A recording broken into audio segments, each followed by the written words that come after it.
New Relight opticals and computerised I clinic. हमारे यहाँ Sarojini hospital के आई स्पेशलिस्ट डॉक्टर अवेलेबल। अपनी आंखों का मुफ्त मुआयना करवाइए। जी हाँ। अस्सलाम वालेकुम नाजरीन, 7H न्यूज सच को रखे आपके आगे। नलगुंडा जिला गुल्लापल्ली गांव से ये लोग मस्जिद के ताल्लुक से हुकूमत से लड़ रहे हैं। इसी को लेकर मीडिया के सामने तमाम तफसीलात बताई गई है। आइए सुनते हैं आखिर क्या है। वबरकातहू। अस्सलामु अलैकुम रहमतुल्लाह वबरकातहू।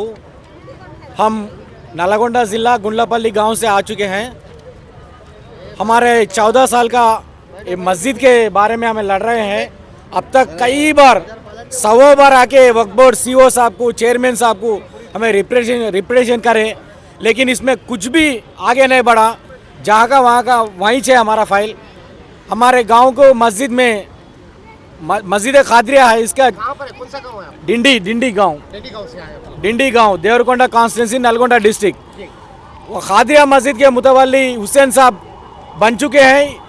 ये धोखे से वक्फ बोर्ड को करप्टेड करके पैसे दे के परमानेंट मुतवल्ली बन चुके हैं।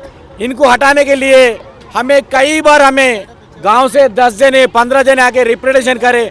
जितने भी लोग आते उनको पर डरा के केसा डालकर, आपको हमारे 4-5 केसा हैं। एक केस चालू हो चुका है। हम कल पर 2 महीने के नीचे देवरकोंडा गांव में कॉन्स्टिट्यूंसी में हमें केस हमें उनके अगेंस्ट लड़के हमें केस जीत चुके हैं। अभी वक्फ बोर्ड में कोर्ट में केस है, क्रिमिनल वक्फ बोर्ड ट्रिब्यूनल में केस है हमारे पे क्या ने मस्जिद में काम नहीं करने थे।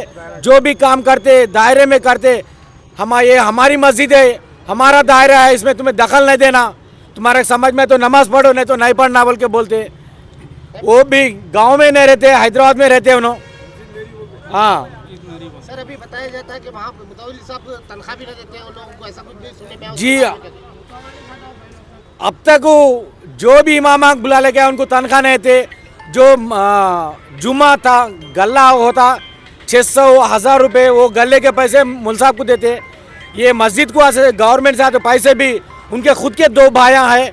वो 2 भाइयों के नाम पे को मौजम को, एक इमाम साहब को, 2 भाइयों को पैसे जाते। वो भी गवर्नमेंट कमेटी के नहीं आते पैसे। ये पूरा मस्जिद को, ये वक्फ बोर्ड को गुमराह करके हुकूमत कर रहे हैं डिंडी में। इनको हटाए तो यहाँ पे मस्जिद आवाम रहती। आपको हमारे 2 पीढ़ियाँ चले गई। हमारे आज तक उर्दू तालीम नहीं है, दीनी तालीम नहीं है। हम भी ये दीन से दूर हट चुके हैं। ये मुतवल्ली को नहीं हटाए तो हमारे आने वाले नस्ल भी इस्लाम से दूर होती।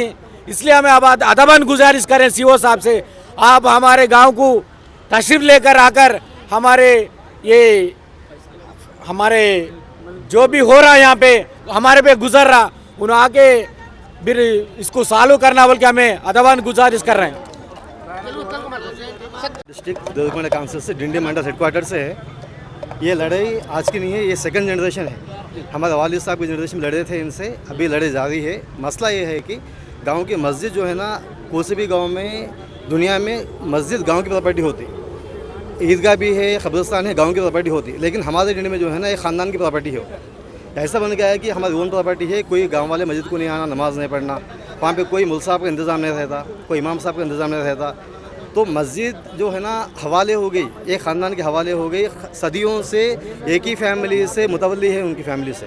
तो ये मुतवल्ली सिस्टम क्या है समझ में नहीं आता। मुतवल्ली सिस्टम ये हो सकता है कि देखिए, कोई खानखाना है, कोई मुर्शिदी है, मुर्शिदी खानखाने को ख़ानदानी मुतवल्ली बनते।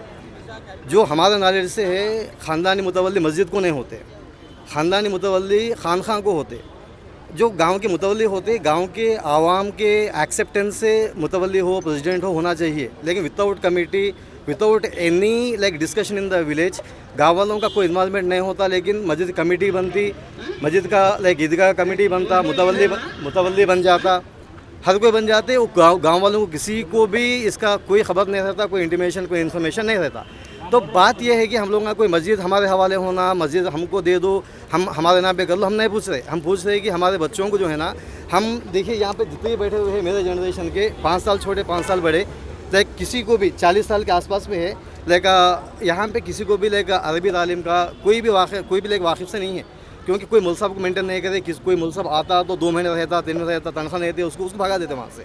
तो मेरे जनरेशन वालों को, ये बच्चों के किसी को भी यहाँ पे 100% ईमान से, इस्लाम से, इस्लामिक नॉलेज से कोई भी वाकिफ़ नहीं है।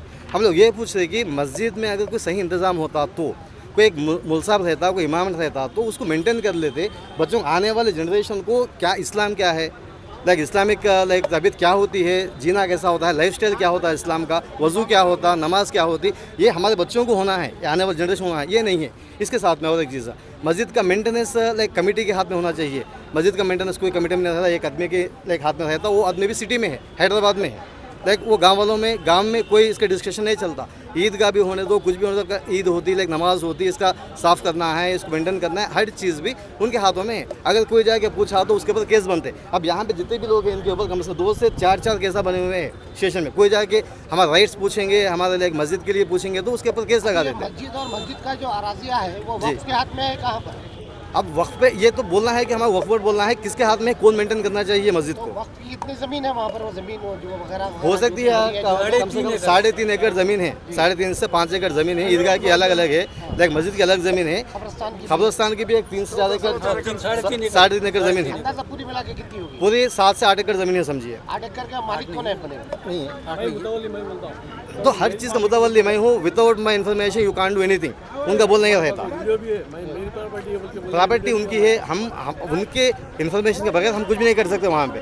इवन हम लोग पूछ रहे हैं कि बच्चों को तालीम होना चाहिए जी। हम वक्फ बोर्ड से ये इंटीमेट कर रहे हैं कि हम we are demanding from Waqf board that गाँव में आइए, पूछने के बाद में गाँव को इंसाफ करिए, मस्जिद को इंसाफ करिए, आने वाले बच्चों को तालीम देने की इंतज़ाम होना चाहिए हम लोगों को। We are demanding from that Waqf board. Thank you.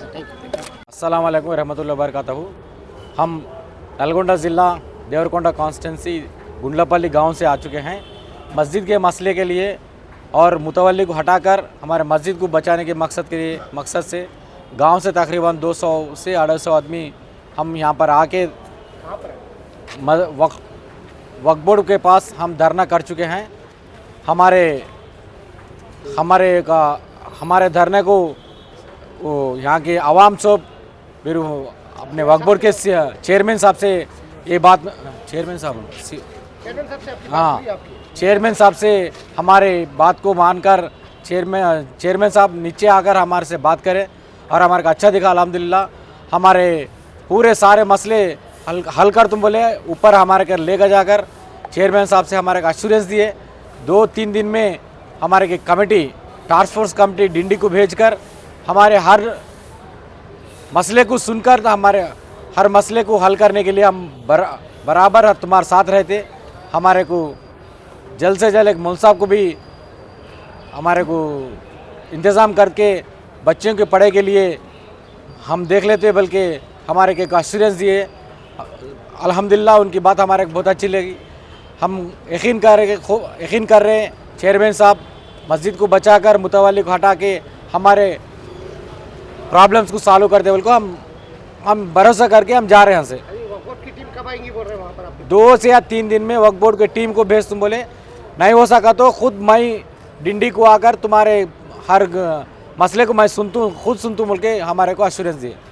New Relight opticals and computerised I clinic. हमारे यहाँ सरोजनी हॉस्पिटल के आई स्पेशलिस्ट डॉक्टर अवेलेबल। अपनी आंखों का मुफ्त मायना करवाइए। जी हाँ, sun glasses 99 onward, any number glasses from 250 onward, contact lenses any colour ₹99 onward. जो हजरात 60 साल की उम्र से ज्यादा है, हज और उम्रा जाना चाहते हैं, उनके लिए बिल्कुल free number glasses, free home delivery और free eye checkup. New relight optical, Talab Katta, main road, opposite to Baba Bahauddin Dargah. Mobile 9848392127। खबर है शहर की, खबर है गाँव की, खबर है सारी दुनिया की। 7H न्यूज पसंद आए तो लाइक कीजिए, शेयर कीजिए और सब्सक्राइब करना ना भूलें। 7H news.